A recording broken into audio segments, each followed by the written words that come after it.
The crisis in Haiti. How bad is the situation, and is there any hope for a political solution? Hello, I'm Anand Naidu, and this is The Heat.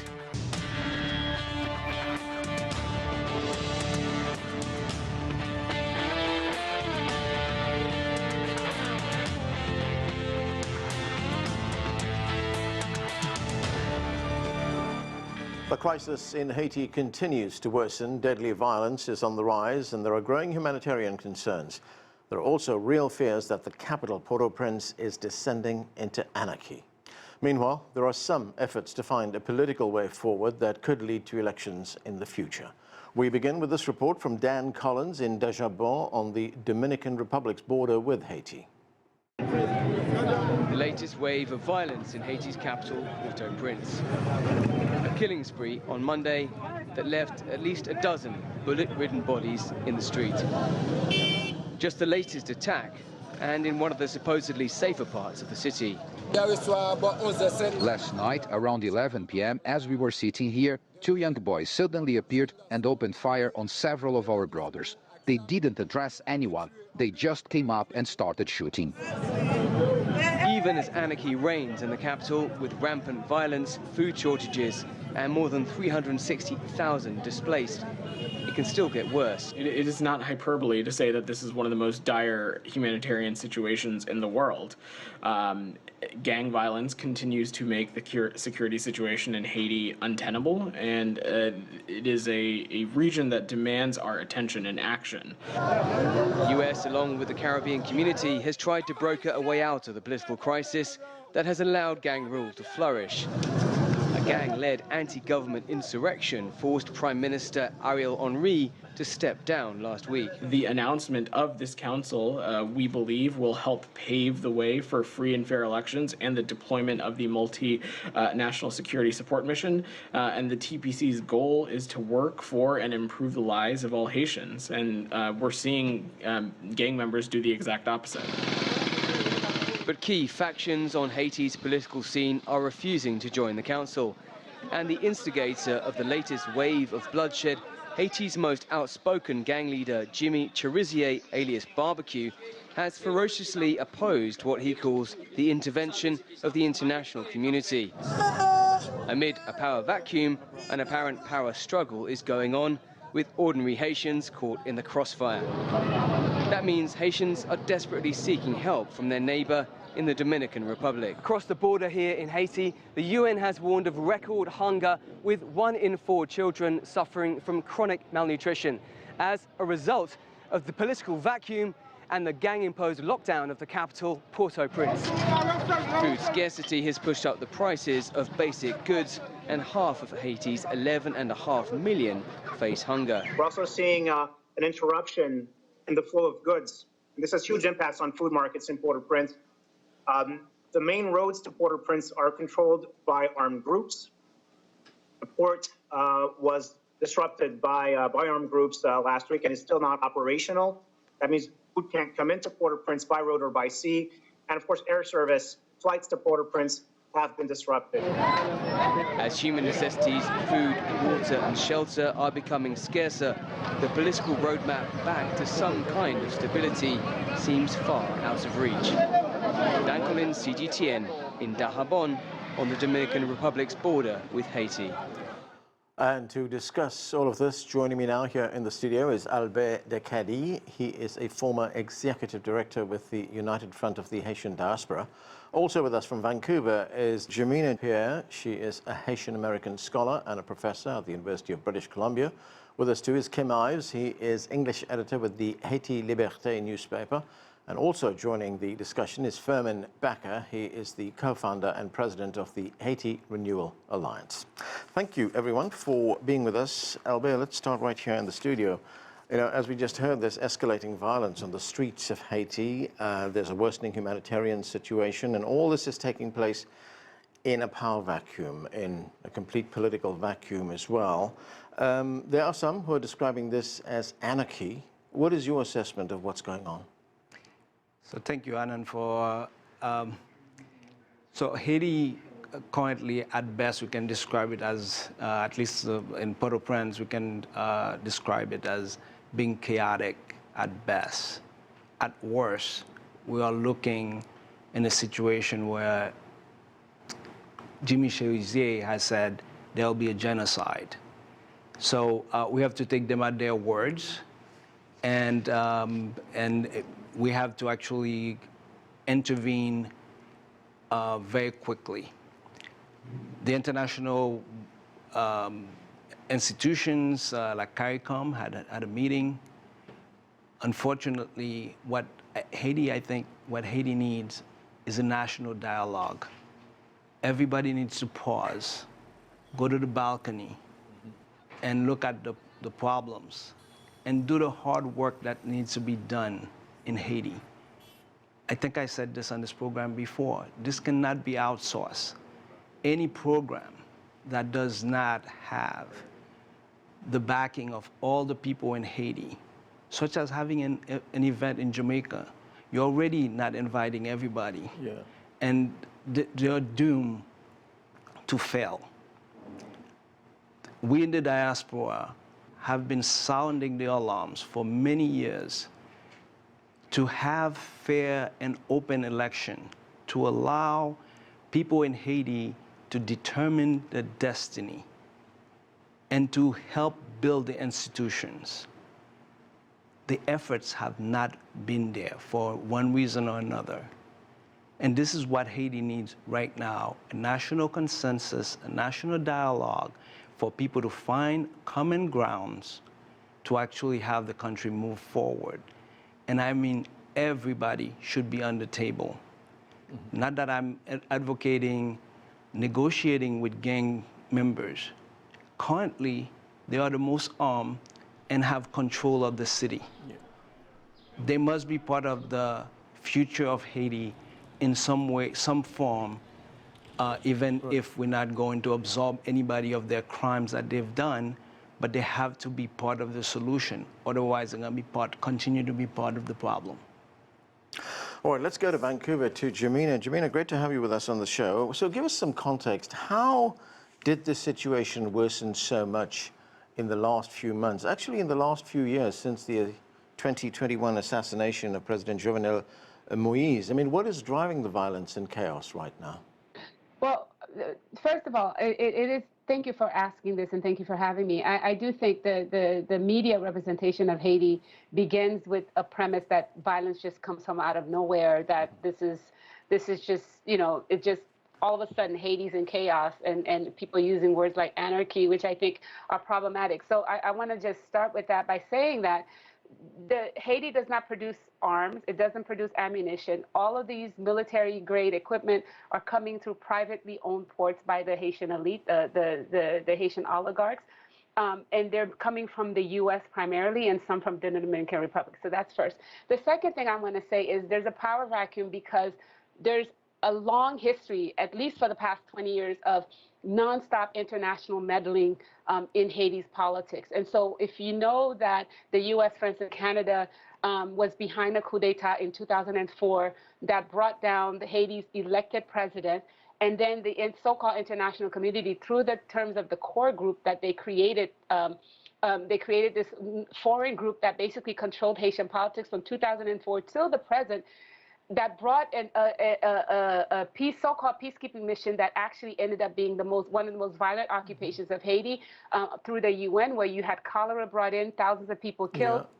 And so I do think that's important because, and then the U.S. changed the election results in 2010 that put in place this criminal political party, the PHTK.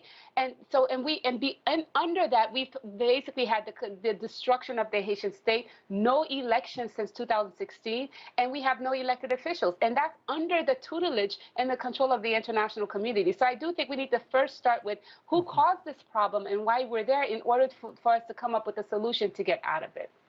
Well, Jemima, let's look at the recent political developments. We had the Prime Minister, Ariel Henry, who was unelected. He resigned. There's now this effort by this grouping known as CARICOM to help form a transitional council. I want to play you a little bit of what the President of Guyana had to say about that. Let's listen. We in CARICOM are very optimistic. I think among all the stakeholders, all the partners here, and these are the partners for Haiti, for the people of Haiti, I'm very confident that we have found commonality and we have found a common path through which we can support a Haitian-led solution and a Haitian-owned solution. So, Jemima, here we hear the president of Guyana being very optimistic, saying that this is something that can work. I mean, do you share those sentiments? No, so you have the president of Guyana talking about a Haitian-led solution. Let's start with that.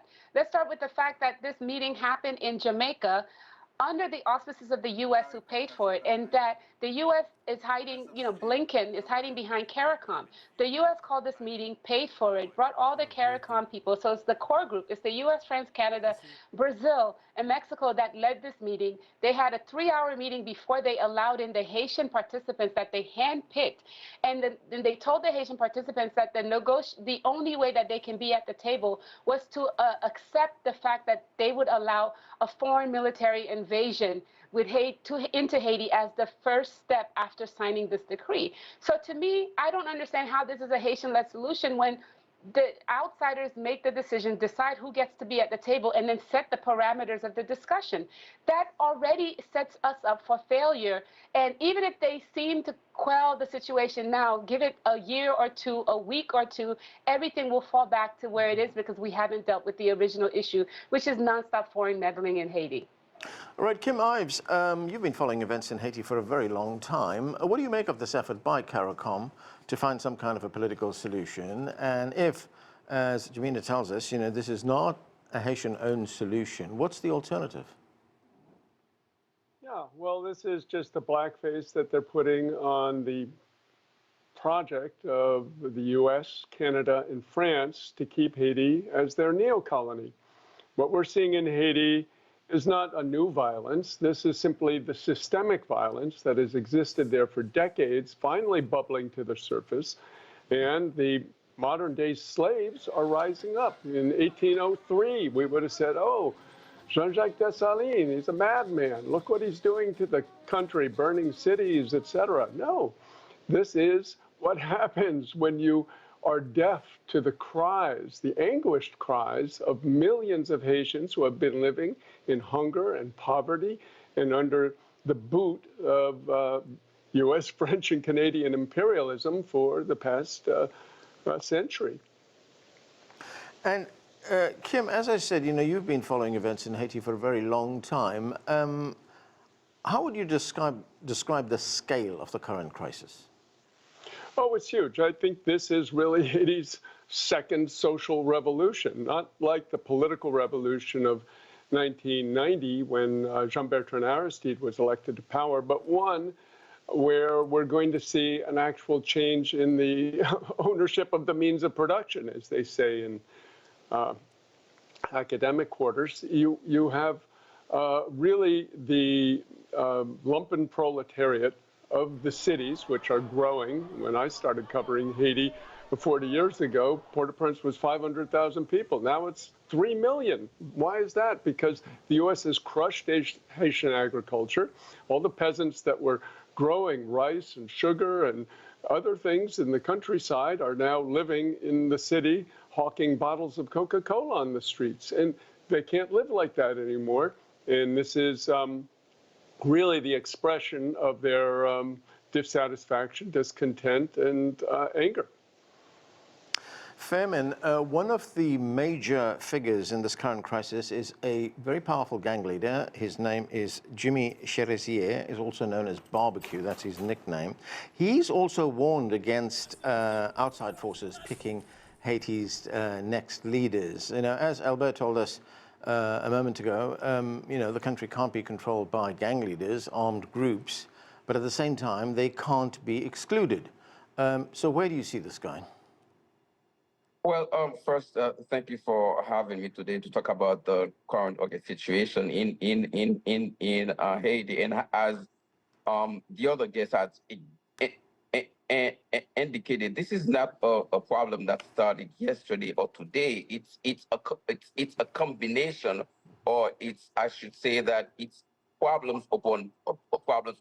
But one thing that I would like to point out, as much as people are talking about Haiti, what we are witnessing is concentrated mostly in the capital, a country that is nearly the size of Connecticut, and the rest of the country itself is not experiencing the level of violence that people are experiencing in the capital. Now, the reason why the rest of the country is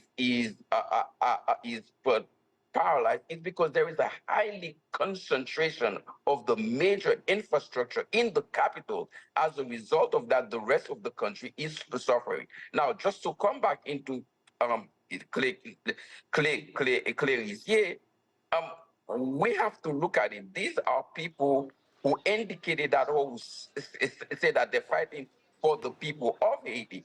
At the same time, they are the one also that are causing the instability of the violence that we see. So they're fighting for the people, but also they are killing people as well. So how could you be part of a solution when you are the one causing the problem as well? If you fight for the people, but you can't be killing the people at the same time. So we have to take what he's saying, or his implication within the solution in the context. Is it really they're fighting for the people, or they're fighting for the power and controlling the resources of the country? Jemima, Firmin poses an interesting question there with specific reference to Jimmy Cherizier and the role he's playing in Haiti right now, that these gangs are playing, or armed groups as they are called as well. I mean, as he says, or asks the question, how can you be part of the solution if you are actually contributing to a lot of the instability that's going on in the country right now? I mean, what kind of role do you see for groups, these armed groups, in the future?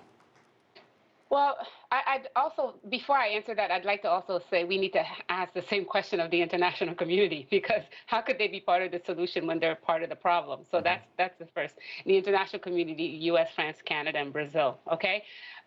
I do think I'm very careful about what I call gang and what I don't call gang. I think, you know, coming from North America, the word gang has all kinds of terrible connotations, including racist ones, because they're always linked to Black people. I think these are a lot of armed groups that are there. There are different factions. I think part of the problem is that the elite have always funded young people to deal with their enemies and so on and so forth. The politicians have funded young people to do that. And I think one of the things that we need to do is think about, well, how is it that these guns are coming in? And how is it that we cannot close the ports? How is it that we cannot stop, impose an embargo on the ammunition and the guns to stop that? But I also think, you know, the people have been protesting for years. And one of the things that happened, and that's why I'm weary about the term gangs, is that the politicians used to refer to the people who were protesting as gangs and bandits in order to dismiss the protests of thousands of people on the streets. So I do think there needs to be a conversation with all these people. And I also think the Western media has a tendency of picking one boogeyman, one person, to make it seem like that's the person, that's the problem of all of Haiti, when the reality is, you know, people will say that even Cherizier is actually not the most powerful armed person in Haiti. It would be some other group, like this guy named Ives, who recently published a video of him in his paramilitary outfits. And so I want us to step back from focusing on this one individual and thinking about the problem holistically, about why it is that Haiti is a country where the majority of the population is under 24. These are young kids. Why is it that their access are to arms and ammunition, but not to social services, infrastructure, and so on and so forth? That's the way I can answer it. And until we have that conversation and talk to these young people, we cannot move forward. And I do think they have to be part of the conversation. Okay, Albert, you were saying earlier on that what's needed right now is immediate intervention. What kind of, to bring the levels of violence down, of course, what kind of intervention do you see happening? I think the Haitian community or the Haitians actors in Haiti right now, I don't think they are negotiating in good faith for some reason. I do think that they could use some help in negotiation skills. And so I'm calling for this national dialogue. And in order for that to happen, what you see happening in Haiti whenever that kind of conversation comes up is that you'll have, oh, I will not go on the table as long as this person on the table. And I don't think we move forward without passing that step where everybody gets on the table. We have to agree on that, and we have to agree on what type of society we want to build. Like Janina just mentioned, that we want to have social services for these young people. You ask her regarding what role they can play, as you know, they have arms right now. I don't see they don't have a role with arms in their hands. Yeah. We want to change the paradigm to a point where these people do have work. Yeah. They're becoming good citizen and be part of the society. But we have to give them that chance to do that. One thing that was mentioned by Janina, which is very, I want to accentuate that, is that who's arming these people? Yeah. We have an arm embargo. The state has an arm embargo on it. Yet, the armed groups, I will call some of them gangs, because they're not a revolutionary group. They are not trying to overthrow just the government and change the system. They are also blocking the roads and taking houses of regular citizens in Haiti. And they have to decide what is it that they want to achieve before, you know, so where's the plan? There's a lack of plan to move forward. Yeah. And we need Haitians to decide that. Jimmy Cherizier has said in the past that his goal is to change the system where 5% of the Haitian people own 95% of the country's wealth. Well, that is a change that needs to occur in Haiti. Who has control of the borders, who have control of the ports, who have all the franchises in the country, who is allowed to do business in certain type of commerce in Haiti. That needs to change. However, his tactics, I don't think, is leading to that. Yeah. So I would ask these groups to sit and think and get advisors to move from this arm stand that they're taking, which is not leading the country anywhere, and it's actually hurting the people more.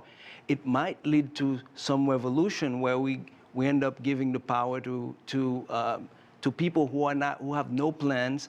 And fortunately, if that's what happens, the country is going to get into a worse quagmire. Right. So at this point, we need this dialogue. We need to sit and talk, take a pause, take a 2 months ceasefire, right, and bring everybody on the table.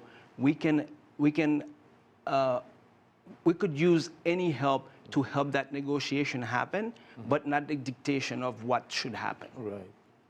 Kim, of course, the United States has had a long history of interference in Haiti, but now it is saying that it will not impose any kind of solution, nor will it send troops to Haiti.